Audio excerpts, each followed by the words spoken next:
Idan har yanzu baka fara content creation ba, saboda kana ganin kai baka da content idea, ka sake tunani domin baka yi daidai ba.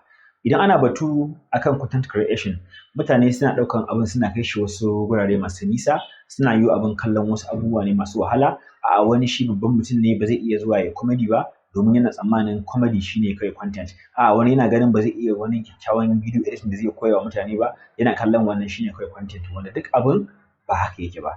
Content yanzu a rayuwarmu a kewaye yake da mu.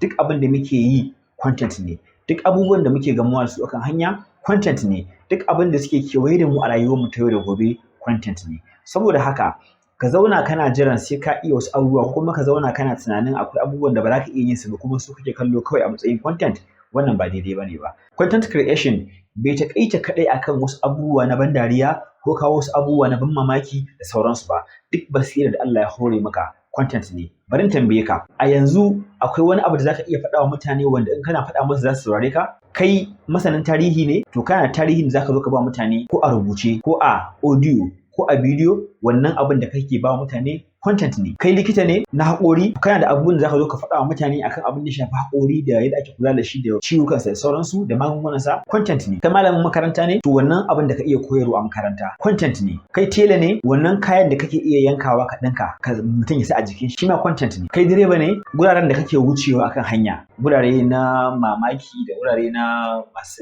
kyau a ido, su ma content ne. A taƙaice dai idan mun fahimta, duk wani abu da yake kewaye da mu content ne. Abin da muke buƙata shine ta yaya za mu iya sarrafa shi ya zamanto abin da mutane za su amfana da shi. Wannan shine abin da ya rage mana, kuma shine abubuwan da za mu ci gaba da kawo muku in Allah ya yarda.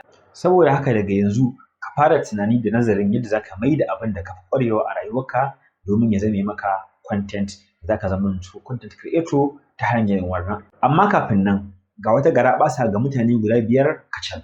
Mutane 5 su bayyana mana abubuwan da suke yi a rayuwarsu ta yau da kullum a cikin comment section, mu kuma za mu bayyana musu yadda za su juya wannan abin nasu domin ya zama content. Sai anjima.